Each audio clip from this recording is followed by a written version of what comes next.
बिस्मिल्लाहिर्रहमानिर्रहीम। अस्सलाम वालेकुम। मैं हूँ साइमा मलिक और आप लोगों का वेलकम है मेरे चैनल ग्लोबल फूड्स पे। आज हम बनाने जा रहे हैं बादामी रवा बर्फ़ी। और इसके लिए सबसे पहले हमने 1 कप बादाम लिए और उसको हमने रोस्ट कर लिया।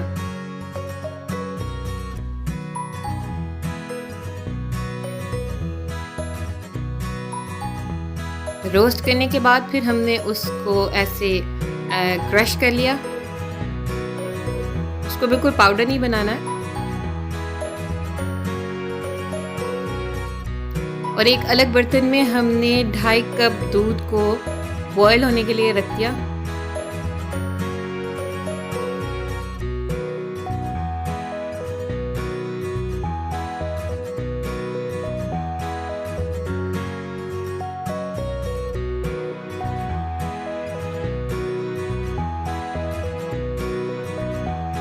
और फिर एक दूसरे पैन में हमने 1 कप प्योरीफाइड बटर यानी देसी घी लिया।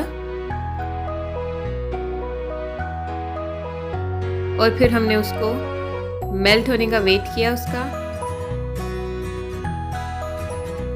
यूं ही देसी घी मेल्ट हो गया, फिर हमने उसमें 1 कप रवा यानी सूजी सेमोलिना डाल दिया।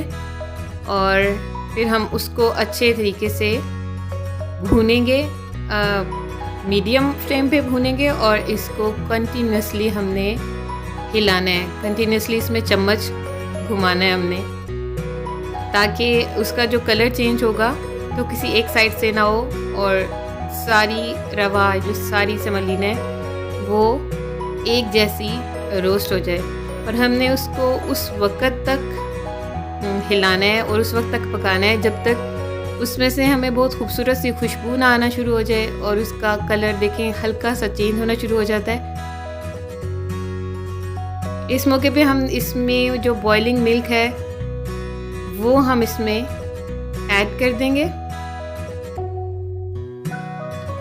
दूध को बहुत एहतियात से हमने इस सूजी में ऐड करना है, बिकॉज़ ये काफ़ी उछलता है। और फिर हमने उसको चम्मच घुमाते जाना है और उसके फ़ौरन बाद ही हमने उसमें शुगर ऐड कर देनी है, जो तकरीबन 1.25 कप है, क्योंकि ये बर्फ़ी है और सेमोलिना और आलमंड्स की। तो इसमें जो शुगर है वो हलवे से थोड़ी सी ज़्यादा होती है।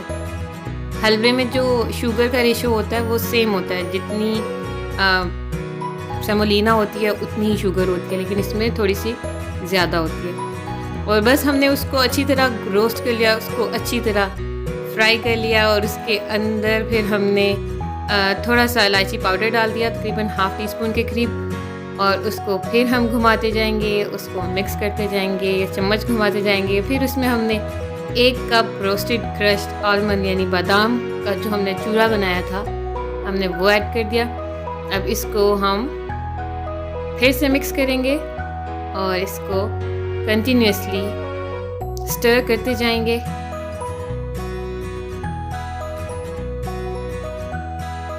और देखें उसकी जो थिक कंसिस्टेंसी है वो आना शुरू हो गई है। और उसमें वो जो नटी सा फ्लेवर है बादाम का वो भी होगा, क्योंकि हमने मुकम्मल उसका पाउडर नहीं बनाया था।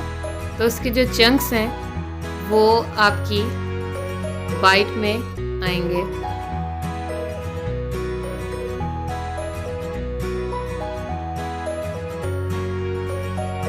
इसको ऐसे ही थोड़ी देर और हम कुक करेंगे। और बस फिर हम इसको ठंडा होने के लिए एक अलग बर्तन में निकाल लेंगे। उस बर्तन में जिस भी मोल्ड में आपने इसके कटिंग करनी है बर्फ़ी की, अब उस मोल्ड में पहले नीचे कोई ऑयल या घी लगा देंगे और फिर उसको उसमें निकाल दें।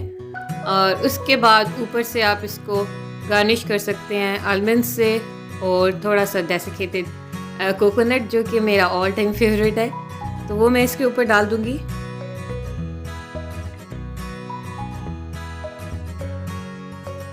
और जब ये बर्फ़ी ये सेट हो जाएगी फिर हम इसको पीसेस में कट कर लेंगे और फिर हम इसको सर्व कर लेंगे।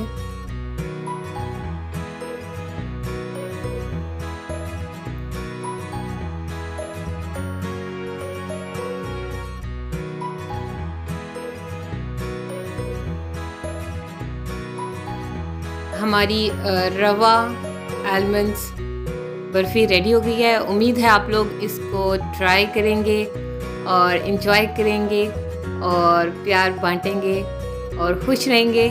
मुझे अपनी दुआओं में याद रखिएगा। इजाज़त दीजिए। अल्लाह हाफ़िज़। Don't forget to subscribe.